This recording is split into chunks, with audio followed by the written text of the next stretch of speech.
So today, I'm just wanting to introduce sort of the topic of what I want to achieve from these these interviews. And so what I'd like to do, and through meeting so many inspiring people like yourself on Facebook, it got me, well, first of all, exposed to all these really incredible ways of healing ourselves that I never knew about. And it occurred to me how many people don't have access to people like you on their Facebook friend list, or they are not exposed to it in their life in any way. So I'm trying to bring sort of these alternative healing methods, but to the mainstream.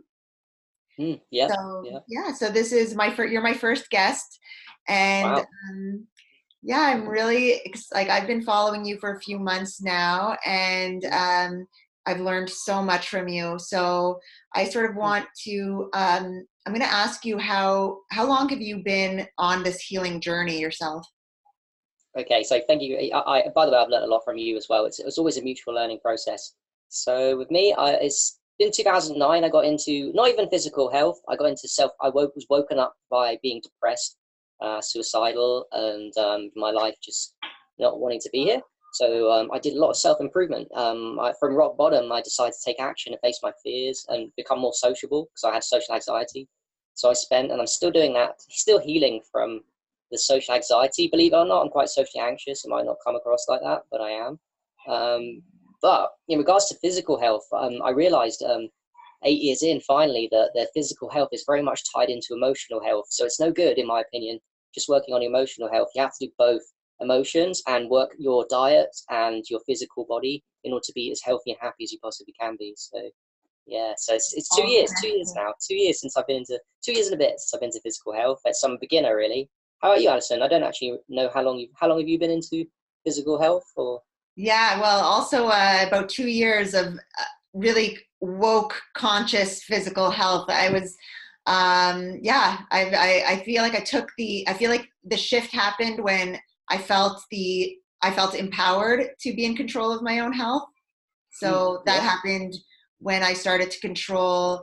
I started to realize I have more control than I thought in my life. Like, and it started with controlling what I'm putting in my body and Mm, where it's coming from too. So the vegan journey kind of led me into the healing journey. All like, it's been an ongoing.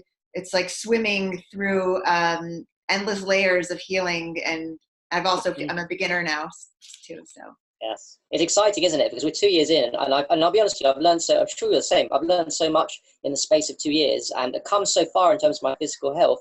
It's truly outstanding what the next 10 years, 20, 30 years are going to be for us in terms of not just how much we learn, but how much lighter we're going to be inside our bodies and how much we're going to vibrate. So, yeah, it's very exciting. Mm. Very excited. Um, so urine therapy. So I'm going to just go there because that's sort of what I noticed about you when that first stood out in my news feed was Mm. seeing for the first time um, using urine therapy. I'd never heard of the term urine therapy before. So thank you for introducing me to that whole world. And yeah, how did you get into urine therapy? Well, that was my avenue to physical health, actually. It was urine therapy. 2.5 years ago, I read a book called, I don't know if you know Barbara Wren's, a book called Cellular Awakening. I was very open-minded. I read that book, and in it, there was a little section, a very small section of techniques. And one of them, she talked about urine therapy. And I was like, okay, this is interesting. Then I went on Amazon, customers bought this book, and there was another book on urine therapy called Your Own Perfect Medicine. But I didn't know it was called about urine therapy. It just said Your Own Perfect Medicine. So it hooked me, and I got that in the post. I sat in the park and I read that book from start to finish. And by the end of it, because I came from the view, obviously, that I didn't know it just like you, and I read that book, and it was enough to convince me to be very excited to try it. I believed everything in the book because it's got so much science in it. It had lots of science about how amazing urine is, and I tried it. As soon as I finished that book, went and tried it, and I knew this is it. This is the life changer. What's that book called again? Yeah, it's for everyone. It's called Your Own Perfect Medicine. Your Own Great Perfect. title. By Martha Christie. Very Thank good book. Yeah, yeah. Okay, and so for beginners, to bring it, so you definitely inspired me to want to try it too. Um, but as someone who also grew up like everybody else, knowing, well, believing that it was waste and it was dirty um, and it was disgusting and all those things. So, um, so as a beginner, how what do you think is the, like, for someone who maybe, I guess reading the book and doing your own research is a good place to start, but what would you say, for in your experience, for if someone was curious to start, what would be a good way? Right. Oh, I can talk about how I started, and it was a very, because I didn't rush into it. I did it like a beginner because I was a little bit scared too. So I think a good place to start, and I believe you started like this too, is perhaps to try it out topically, which means to put it on your skin, and you will find that anything you put on your skin, whether good or bad, seeps into the body. So if you put a little bit of your fresh when you're on the toilet, if you're a man, it's a little easier, I must admit. Pop it in on it's going to do a lot of things. It's distilled water. It's going to heal you, but also it's a good for softening and moisturizing the skin. So you can do two things at once. You can put it on a spot. Go and put it on a spot. If you've got a spot on your face, a spot on your arms, put it on your tummy. And I honestly, especially if you're perhaps not a healthy person, it's even going to be even more profound, the results. You put it in and you're going to feel. I remember where I was when I first did this. I put it on my tummy the first time, and I'd never drunk distilled water. I was on tap spring water, really bad spring water. I put it on my tummy, and I felt a shift in my consciousness that was like, whoa, I'm vibrating higher. So anyone that wants to try, a great start is to put it topically to remove spots, or just to see how it feels as it goes into your skin, and you will feel, you will know from experience. That's the most important thing. Once you experience it, you will know straight away it's not a waste product. It seems to be making you healthier and happier. So that's a good Well, you start. know what's interesting? I had, for my second baby, I had a home birth, and the doula told me to pee on my baby like right away to disinfect, to because it's sterile. So that actually was the first time I had ever considered my pee not dirty, because here she's Yeah. telling me to use it on my newborn baby, which is the most precious thing obviously in the world. So imagine this is an ancient practice. This has been going on forever, that you pee on your baby. So it's if it was so bad, they wouldn't be telling you to, put it on your baby to sterilize. So that's interesting. Exactly. I'm glad you got exposure. But think about this, Alison, as well. We all know now, or maybe your audience doesn't, but it's a good place to start. Research what the amniotic fluid that surrounds every single fetus. That's me, you. When we come out of our mum's womb, we for all that 9 months, the first couple of months, I believe it's the mum's urine that's amniotic fluid. The majority. This is fact. You can go on Google. Yeah. But then it changes once the baby starts getting its own kidneys function and its own genitals. It's the last 7 months. The baby's surrounded by it. It's not an accident. It's there because it's, in my opinion, very powerful, and it moisturizes the skin. It's necessary for the baby to breathe in through the nose, the mouth. It's essential for the baby's growth. So that's how we know that it can't be, because the baby would be dead. The baby, if it really was a waste, the baby would not be able to survive that, and she'd die. So. Right. And also with fetishes, and we see it in, I mean, if it was so dangerous, I used to work at a video store, by the way, when I was 16. It was my first job. And the number one DVD that people were renting was golden showers, like pee porn. And that was my first time ever seeing that, but I couldn't believe how many people were into that. And it's probably primal. I mean, we wouldn't be drawn to anything that was going to be harmful for our body. So the fact that we're even if it's fetishized or whatever, like, it shows that we know it's safe. Like, our primal instincts know it's safe for us. And if anything, maybe even good for us. That's why we're craving it. So. Exactly. And to pop your point, I think it's kind of funny that everyone is programmed, and maybe a lot of your audience, which is fine because I was too and you were too. We're all programmed automatically, subconsciously. Everybody thinks, even if you haven't been told, everyone thinks it's a waste product. Everybody thinks that. It's in TV, it's on adverts. And I think it's for a reason, because if what we're saying is true, it's your own medicine, then it's actually the beginning of the end of the industry called big pharmaceutical companies and them making money, because it's something we produce all the time that can heal us from all kinds of diseases and make us happy and healthy. And you can't patent your own product that you make. So it's game over for the pharmaceuticals. Well, that's why we're bringing it to the mainstream right now. Um, yeah, we actually watched. It was so interesting. Jared and I did a lot of research, and we were going down the rabbit hole of urine therapy. It was super inspiring, and we met who was that? Dave Murray. We saw Dave Murphy, Yep. and then on completely like something that else came up on we discovered on the show like on YouTube, a popular daytime show called The Doctors had an Oh episode. yeah. Yes, I And saw that. we saw how they approached it, how they introduced the topic, and how they approached it. It was like mass brainwash bullying, like the way they sort of acknowledged their they did acknowledge the benefits, okay, but the way they talked about it was like sort of this douchey doctor who was like, Yes. like, ew, Pete, like, so this guy drank his own urine and like, you know, made faces to like show that this was like disgusting. And they sort of ridiculed the guest that they had on the show. Yeah, well, you're going to come up against this a lot. People, it's just, it's not people's faults. It's the Matrix. The Matrix programs people against it, and you know, you risk ostracization. You risk. It's a very brave thing to do for people. So, if I was to suggest to people, beginning, don't announce this. This is great advice. Don't tell people.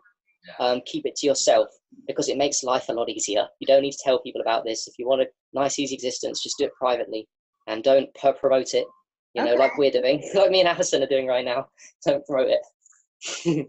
Yeah, well, we'll see. I'm gonna brave it. I'm gonna talk about it a little bit, because I'm just gonna, you know what? Not everyone has to go and try this at home, but it's just gonna plant the seed. And if it could help one person, then that's the great thing. And so, well, just so yeah, so that's it's really interesting, because it's how they what's the word? How they marginalize us, right? It's like they want to keep it super marginalized and taboo, so that, you know, and vegans too, You right? know what? I feel like it's the same with all kinds of things, like vegan and green foods and fasting and grounding and sunlight and sun gazing. All of these things really are ostracize us from the communities, but they all work. Green foods as well. People laugh at plants, don't they? And they just work. They're really what we're meant to do. Yeah, so much. Well, that's why, you know, now with the World Wide Web, we could sort of we can get our message out there to people who wouldn't ever have access to that. So that's why it's so important what we're doing. And so yeah, for sun gazing and for grounding, those are some things also that you talk a lot on your platform about. And they're also all obviously free ways. So how do we can you talk to me a little bit about those methods? Yeah. So look at grounding. Unfortunately, most humans, if you ask them the last time, if they're not into health, the last time they've taken their shoes off on the grass or on the beach, you know, or on not concrete, on grass, beach, or soil, you would find that it's a long time ago, because we wear shoes that insulate us from the earth. And it's not just it's not just giving you a foot massage. Actually, that there is, and you know this, Alison, there's energy that's actually from the ground that can be absorbed through our skin when we put our feet, or any part of our body, it doesn't have to be our feet, but our feet just walk. And that grounding, let me tell you, it's by itself, in of itself, is very powerful medicine. I feel this viscerally, and sure you do. Every time you put your foot on the ground for like a second, the first second you do it, you feel a deep breath come along. You feel oxygen.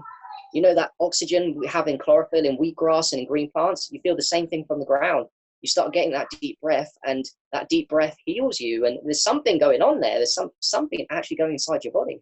Just crazy. We haven't even tipped the iceberg on energy in our just a general like collective knowledge that we have. Like we sort of haven't. That's something that I think we're just heading into the power, like just energy. You know what? Yeah, the Earth's energy, the sun's energy, and just energies that we emit, and the energies around us, and how to work with them. Yeah, definitely. Well, one more thing I say grounding. So there is some kind of science on it. So there's a thermography which shows the color and inflammation of the body. And what scientists have done is they've taken pictures of thermographs of people's inflammation in their body before grounding, and they've done a thermography after they've done grounding. And what happens is after 40 minutes, the red inflammation, wherever it is in the body, just disappears and turns blue. So from 40 minutes of grounding, someone's inflammation, which is a huge cause of disease, right? Inflammation, Yep. protons, Yep. Yep. too much acid, not enough plants. Well, that can be dissipated by 40 minutes of grounding, which is crazy. It's a crazy Yeah. thing. And what would you say would be ways, because we both live in cold climates and we both live in cities, what are some ways that people can, or if they live in an apartment building or different, how would you suggest people can ground in the city? Right. Well, I've got something quite handy. I'll show you now in a second if I can get it. You can buy grounding kits. This is the great thing. So you can ground now with technology inside your house for not too expensive.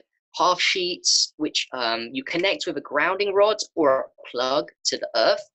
I recommend the grounding rods, but don't be put off by that. Buy a plug if that's all you got. If you're in an apartment, and I've got a wristband as well that I use, which costs about $60-$70. But do you know what? You can make your own. Do you know how you just buy a tent peg, get a copper wire, 50 meters, and a copper bracelet, which is healthy anyway, and you can ground inside your own home for very cheap.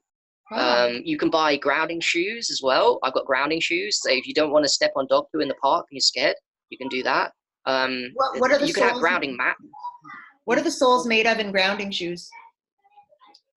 That's interesting. They can get expensive ones that are very posh, like leather conducts. So you can get leather shoes, but you can get cheap ones. My ones are cheap, and they look rubbery, but they work. I can tell they're grounding me. So you get varying prices for all these products, but I highly recommend that if you don't want to actually ground or you're inside all the time, someone go on groundology.co.uk, Amazon, type in grounding kits, and people start experiencing the magic. Because you know what, it's like urine therapy to me, grounding.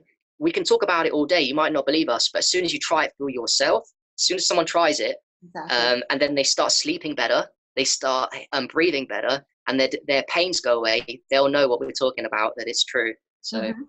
Well, yeah, I find that with so many things, that's why I use myself as an experiment because, and that's that's the best way to learn and the best way to communicate it then to other people, because then you know how you experience it and how to help guide them through. Yeah, that's really important. exactly. Um, yeah, so going back to urine therapy a little Mm. bit. So something in my experience. Oh yeah, okay. No, it's Sorry. fine. It's fine. I think it's fine. It's all right. We'll try. We'll try. It's fine. It's fine. Carry on. Because I know a big obstacle would be that people are concerned that with the taste. Yes. Okay. Yes.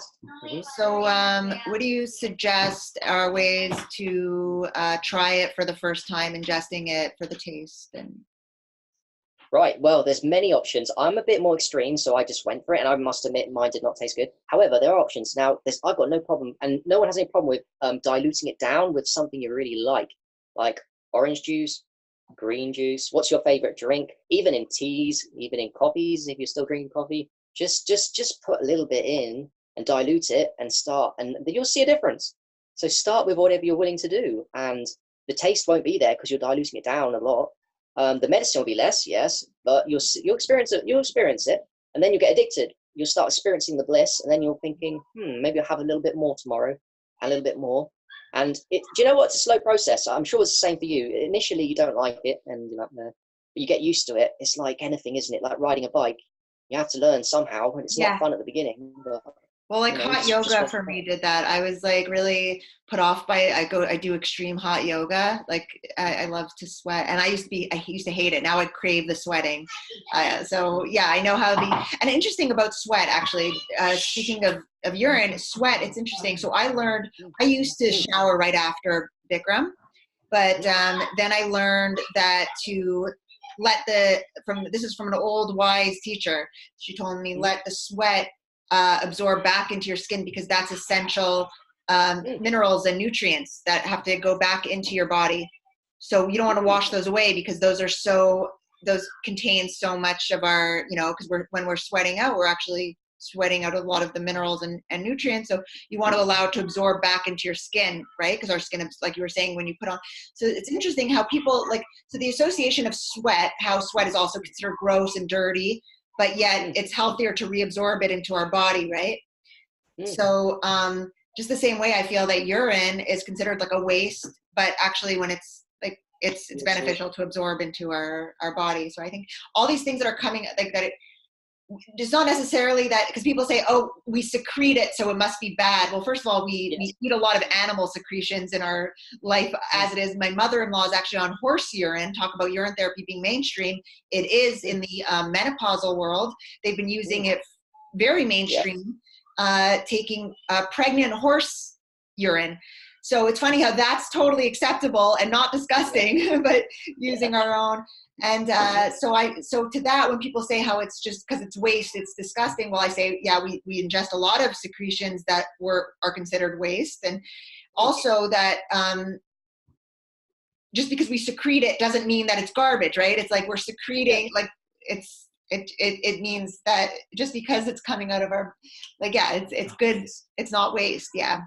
No, I agree. Like, actually didn't know. I learned something from you here. That's interesting. I'm always up to learn. I didn't know the sweating. That makes sense to me. So if you sweat, it's beneficial. I didn't know this, to keep it back in. That makes complete sense now. Resonates with strongly instead of wiping it away. Yeah.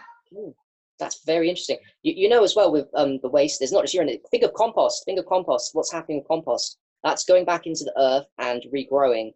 Think of the bodies when we die. What happens? That feeds our dead bodies feed the nutrients, and life is born from death. So there's nothing actually, I think, that we'd call a waste in life. There is no such thing. It's a circle of life. It's not an end and a death. It's actually medicine that I believe has been deliberately hidden, like I told you earlier, because, and also, Alison, think of this as well. Look at the fountains that we have around the world, the famous statues of boys and girls. What they're doing, they're peeing in the fountain. Now, that's not a joke. That's not meant to be funny. That's meant to be an indication of what we used to do. Medicine is peeing into the medicine into the fountain. That's the truth in plain sight for you to realize that, actually this is knowledge that's being passed down, and we've forgotten what the ancients did.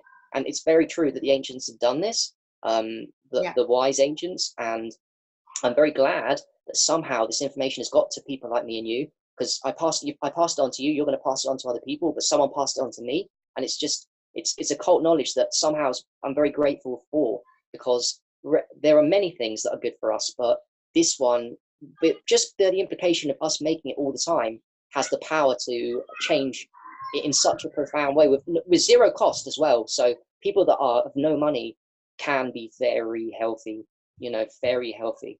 That's why it was exactly the incentive for this show and for what we're doing. So definitely disrupting the food and medical industry, which have us by the balls, and also for women, it was considered.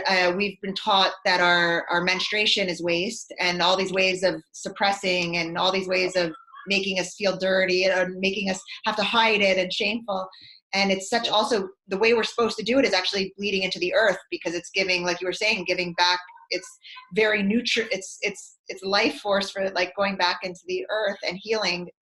And it's part of the circuit. It's part of the cycle, the circle, and the ecosystem. And so I'm learning a lot about it's a whole other thing, but with our bodily weight, how we're taught to feel ashamed of ourselves, and how it's all supposed to go in the garbage, and causing so much waste in this world. Actually, the amount of tampons and pads being produced, and toilet paper from peeing, and the amount of flushing we're doing from all of this, that's actually our free medicine that we're not only just wasting away, but actually creating a whole industry of garbage and pollutants because of it, and chemicals. It's destroying our seas. It's destroying our air. We've got pollution in the air. The world is not the same as it used to be. Unfortunately, it's so much more polluted. So we have to resort to these things that seem crazy, and do the most powerful things. So we touch base with urine, we touch base on grounding. We've got sunlight, we've got green plants, we've got eating and drinking nothing. We've got fasting. That's probably another profound one. So I'm following you. So I know you just came off of a dry fast. Can you talk a little bit about a dry fast? Sure. So this might be new to people, and it was new to me, by the way. After I got into urine therapy, I didn't know about this. So there's different levels of fasting. There's juice fasting, which is eating no food, just juice, which is brilliant, by the way, very powerful. and you can sustain that for a very long time. There's a level above that, I guess, called a water fast, where you just drink distilled water or alkaline water like you do, or reverse osmosis. And then there's a level above, I consider, because it works faster, which is don't eat or drink anything for a period of time. Now, before people freak out, we all do this when we sleep. We don't drink when we sleep, unless we're a bit naughty and sometimes we get thirsty. But really, most humans are spending at least 8 hours to 10 hours dry fasting. Now, when we extend those times and do like 12, we delay breakfast a little bit, and the evening times 14, 16 hours, only 14, 16 hours, not a lot. You experience something that, like we talked about with grounding and urotherapy, you experience some bliss inside your body and you feel lighter, and you get the experience and you realize, you start connecting the dots from now, and you go, why do I feel better when I haven't eaten or drunk anything? Because I'm sure people, and myself included, have been brainwashed to believe that we need 8 glasses of water every day. You must keep your hydration up. There is a little bit of truth in that, but it's a huge lie at the same time, because dry fasting, drinking no water, makes your body produce a little less, but highest quality water, in my opinion, just like urine therapy, very high quality. And you feel amazing. We do what works, and the body heals itself when you don't give digestion to it. So you don't put any water, don't put any food. The energy of the body goes about healing itself, and it's a beautiful process, and it's not as hard as people think, because it doesn't activate your hunger, in my opinion. I struggle to do what you're doing, Alison, because we're all different. I struggle to do a juice and water fast because it seems to make me hungry. Whereas if I don't take any water and drink, I can go for a lot longer without drinking any water. So I love it, and it's a life-changing protocol. Well, I'm going there. I'm gonna get there eventually. I'm starting to this spring. I'm entering raw vegan. So I did a lot of juice. Like, I've done now my second juice fast, but I didn't last as long, because I really need to work on my just dealing with the world around me, because if like in my own, like if I was in a, like my, just alone, it would be easy for me, but dealing with children, like so many obligations.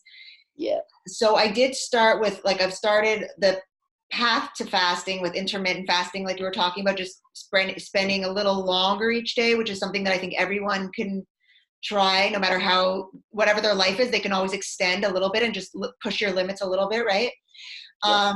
And then I found, well, being just like, when you have a lot of, when you're busy in the day and you are working, sometimes it's harder for people to maintain. But I think that it's once you start the journey, you end up kind of eventually getting there, right? Because I feel like that's where it's kind of yeah. All paths kind of lead to eventual, you want to keep pushing your limits. So I think that every little bit in that direction, and the more you learn, and obviously you've been doing it now for a few years and you've been learning about it, so you're already at the place of dry fasting. And I think that, like, so for people who kind of are looking at it like that is way too extreme, it's kind of this, it's like it's a slippery slope in a good way, where you start your fasting, but then you end up researching more and learning about what other people are doing. And I think that naturally people will end up maybe down the line looking at eventual goals of dry fasting and seeing it possible for them. Yes, if you stay open-minded, and yes, you touched on a really good point, actually. With me as well, I've never rushed anything. My process is very slow. I want to solidify what I know before I test something new. So you have to, this is a journey. This is not a massive rush. You don't need to go to the top of the mountain, do loads of 4 days of no food or water, because actually it's dangerous when you're not healthy. It's very dangerous to do these things. Your body needs to acclimatize to this. So you have to do it in a way. Everybody has to do this journey slowly. A rush would be silly and dangerous. You'll detox too crazy. But that's the key for people. You shouldn't really compare yourself with other people doing more fasts and longer fasts. You work with exactly where you're at. You improve your hours slowly, and you'd be happy. And I'll tell you what, though, the body adapts very quickly. So your body can get used to going 2 days without food and water, like mine can, very easily. But my body's not your body. Your body might struggle, but if you did exactly what I did for a couple of weeks, it might find it, the body will adapt to anything. Yeah. And it can adapt to no food or water. However, you did touch on another good point. When you've got a job, when you're stressed, when you've got kids, and these points, you don't want to be having too much of a low energy and going too deep into a fast. So it's okay at these points to go, okay, I'm going to have some juice. Okay, I'm going to eat some food. That's fine. Yeah. But eventually you'll get to a point where you won't even, you'll find actually deep down in this journey that no, I'll speak for me personally, no food or water for 3 or 4 days, and I am the least stressed. And yet when I eat, I am more stressed. So I've I got to remember like a that. higher point now. So I actually use as a tool when I'm stressed, and even going into a stressful environment, I will not eat.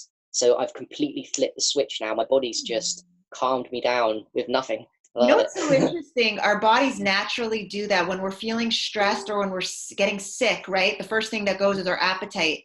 And I think maybe that's natural that it's your body telling you this is not the time to eat. Yes, exactly. It's also linked in what you said with what does an animal do when it gets sick? How does it heal? It denies it doesn't feel the desire to eat food because the animal knows that fasting is necessary. Same with humans, right? When we get sick, what's our natural instinct? Mhm. We do not feel like eating even a fruit or a vegetable. We don't feel like eating anything. We feel like no food because the body knows that if we don't put any food in it, it's got a better chance of healing itself than even the medicine of like a fruit That or a is vegetable. so important because growing up, I was, we were all kind of forced to eat when we were sick. Because I don't know for in your experience, but in mine, it was like you were like it was my. I remember my father even saying you need to like give yourself the good guys to fight the bad guys. Like he had this way of saying when you have to eat like your chicken soup to like get the The energy, your get good your energy army. back. That's how he would Mm, describe it to me. mm, Yeah, and we're taught to sort of go against our body's natural reactions. Like we're mm. almost force fed when we're sick. Yes. Yeah. Well, you touched base on another thing interesting that I'm not sure. I don't think you. I think a lot of parents, maybe not you, but a lot of parents that don't know about this, they'll often make their children eat more than they actually should because I feel like the children know exactly how much to eat, and they'll tell their mum, even if it's good food, they'll tell mum, I don't want to eat anymore. And the parents, my parents did this to me. They said, no, finish all your food because there's children starving in Africa, and they don't understand that actually, you know what? If you force feed a kid, you're actually going to make them sick, not at that point, but down the line, because the kid knows how much food they need to eat, and overeating, it's not good. It's not good at all. Breakfast is made by General. Yeah. Okay. Yeah. That whole thing of the concept of that breakfast is the most important meal of the day. The day I think Yeah. was just marketing. It was just to get like made by General Mills, just to get us to buy breakfast cereal and all that crap. And I think a lot of the whole structure of how we need like 3 or 4 meals a day to survive is all for consumerism. Yeah. And um, so yeah, these are all really important. I think we have a mission now, and I think why we're not quiet and why some may call us brave to talk about this, but I don't see it as brave. I see it as such an obligation because of where we're at in this world and Mm. the damage that's being done. It's there. It would be criminal to not share this information, Mm. and to keep it to ourselves. And so often I hear, and this is when I first started the vegan journey, is why are you so vocal about it? And a lot of Mm. flack about talking about my diet, and it was about how I didn't feel I would be true to myself or in the right if I just kept it to myself. Like I wanted, because I was feeling so good and it was healing me and it's good for the environment. It's something that I needed. It came to me that it wasn't like a conscious decision that I'm going to be outspoken about it. I never considered myself an activist or anything, but because when we realize our earth is suffering so much from this over consumerism and all these lies that are actually making us sick, it really felt like an obligation. Like I had a duty that we don't have a choice now to be talking about this stuff. We really don't. And I think people like ourselves and other people watching are very compassionate people. See, if we know what makes us feel good inside our body and everyone around us is suffering, and this happens to all of us, our friends and family are either in hospitals, they have aches or pains and all kinds of problems. And these are humans. Even if it's a stranger, I don't want to see a stranger suffer particularly. So we have an obligation, and because we care and we're one, and we know in our heart we're happiest when we're one people. We're not separate at all. And our knowledge and our gift is what we've been blessed to found out: grounding, urine therapy, fasting, green plants and green foods. They just work, and we want other people ultimately to be up to experience what we're experiencing inside our bodies. I think that's what it's all about: the pain-free bliss life. we know that everyone can experience what we're experiencing, but they won't get there unless they're open-minded to what we're saying. It won't happen by accident to them, because it's designed by that from birth, for them not to be happy, for them to be reliant on pills, for them to be sick, so that other people can make money off them.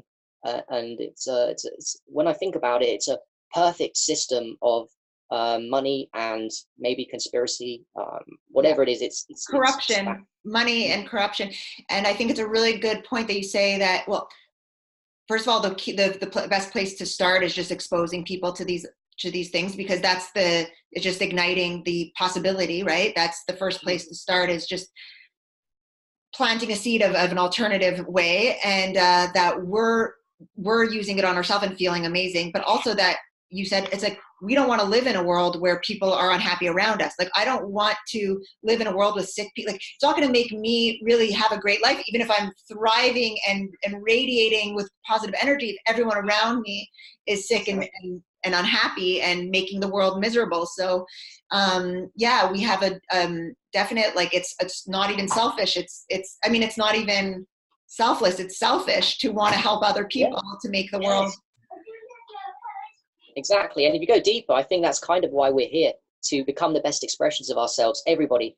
And you can't be the best expression of yourself if you're in pain, whether that be emotional or physical. Both are linked. Mental as well, like depression. I've been there with depression. I also don't want to see people depressed or in a position that I've been in my life. So, and the thing is, we know from where we come from that we can fix it. So our gift, we don't want other people to go through that. And we know that there's techniques and ways to go about healing yourself. And it becomes a mission to keep people open-minded. That's the key. And to plant seeds, because not everyone's ready, and that's fine, because I wasn't either. You know, you probably weren't either at some point. You probably remember a time when 5-10 years ago where you were very close-minded and cut off. 2 years ago, I remember seeing actually urine therapy on strange addiction, and I could not. I was like, I thought it was the grossest thing I'd ever seen. Like, that was about 2 years ago. I remember. So so much changes in. So much changes, so we have to allow ourselves also, right, the like forgiveness for what we were closed to before, and always trying to do better every day. And I want to touch on a little bit about something that you mentioned once, where you were at a few years ago, in your lowest time, when you were saying you were going down a path where you wanted to become a suicide bomber, in fact. So that's, to me, that is so important to have you with us here today, with that, not like, with the experience of what it feels like to have had the mentality of wanting to do that. Like, I feel so privileged to be talking about that with you today too, if we could talk about that a little bit. Thank you. Yeah, I didn't. I think it was quite brave of me to share, actually. I've forgotten, because I've come so far from it. But no, this is true. Maybe around 15, 16, when I was going through puberty and past that age, I completely lost my confidence, and it was worse than that. I lost complete self-esteem. I couldn't look up on the streets. I had to look down all the time. I couldn't look at people in the eye. I couldn't go shopping because I was too scared of people. I couldn't buy stuff. I had social anxiety. And I mean it in extreme format. My heart would race whenever I was around people. It would pump out of his chest. I was sitting on a bus. I wasn't talking to anybody. Someone would look at me and my heart would freak out. And I had a really bad, I lost everything. But and I did. I was not really compassionate. I think it made me hate people and everybody, because I hated myself. I hated who I was. And I didn't, and I felt like people had let me down. And it wasn't that they had, it's that the people around me were like I used to be now. They used to be. They weren't awake to urine therapy. They weren't awake to emotional trauma. They weren't awake to these things. And I had to figure out for myself how to. I got to a point where I'd failed university twice. I was hiding in my room and I couldn't be around people. I was missing lectures, and I got to a point where I was going nowhere, and I was crying in my room every single night, and I hated my life, and I didn't know. Here's the thing: I didn't know about self-improvement. Nobody told me. No one told me. No one in society had said to me, Harry, self-improvement is a legit science. I didn't know. So my best friend at uni, gave me a book, which actually was an interesting topic. It was about picking up women, which sounds a bit cheesy. But the point of the book that I took away from was you can change your personality, and then the doors opened, and I realized, because really, do you know what suicide came from? The suicide came from I didn't know that as I was going downhill and becoming more depressed, I didn't know I could go back up. I didn't know it was a possibility. As soon as I learned about self-improvement, boom, I took it, and I started a very long process, which I'm still working on now, by the way. I'm still healing. I'm not quite there yet. So yeah. It's a lifelong journey. I think we're always uncovering new layers and blooming in different ways. Like we're living, the sky, we don't even know the limit. We don't, yeah. And really, really thank you for sharing that, because so many people, we are not taught that in schools. We are not taught that growing up by adults, that we have all this power. It's taken away from us, that we don't know that. And it's really interesting that you said about like being broken and feeling that that's just it, that we can't fix ourselves. Because so many people who are suffering right now, it's exactly that belief that they don't believe that they have that ability to heal themselves, and that they don't know that we have the ability for even our brain to change. We could, we could, like we said, we haven't even really touched on energy and what we're capable of transforming, but just in we know that we could heal with meditation and with sun therapy and all these therapies. We could actually heal trauma in our brain in these natural ways, and we, instead of the Band-Aid solutions that they have us on, which is pills for everything. So it's really fascinating. I was actually sorry guys, stop. They when I was about 15, 16, I also was I was on Ritalin when I was diagnosed as ADD. So I was on Ritalin, which really messed up my brain. Well, do you think now, looking back at it, you were actually ADHD, or do you think they just gave that label to you out of interest? They just label you, or was that? No, I don't. I think I was sleep deprived. I think I wasn't eating the right foods at all. I was eating a lot of processed foods and just, whatever. I mean, we thought we were healthy, but it was just whatever that was I was not eating right. And I was also a very creative and daydreamer. So I'm still like that. It's still like, but at least I embrace it now. So there was no place for me in the classroom. My style of learning, and I'm sure with so many of us, it didn't fit in the box with the system. So instead of sort of finding what would work with me, which, that's why I'm starting this journey now, because I'm learning myself, but I never fit into the box, and I was never presented with a way that I could thrive in my natural, in my natural like good place. Like, you know how I look at it? I look at it like you're a creative person, and a lot of children are creative naturally. And I feel like school has to suppress the creativity with either drugs or with either teaching you subjects that you're not good at and saying you have to be good at every single subject that you're not passionate about. And in that way, it knocks out the creativity of every single kid. Therefore, the kid, when they've lost their creativity, when they come out of school, they end up in jobs that they're not going to particularly like, and they're going to become slaves to a system, and also not be healthy and not be happy, and all these kind of problems dissipate from school. Because if school taught us about health, there's two things that schools teach us about: health, happiness, and money. These things, because money's part of life, money's energy. So if it teaches us all those three things, I don't think we'd be in this position of me and you talking, by the way. I think everyone would be happy, healthy, and there'll be no problems. And everything will be perfect. Yeah, well, that's what we're here to do, right? We're here to try to change that, because we know that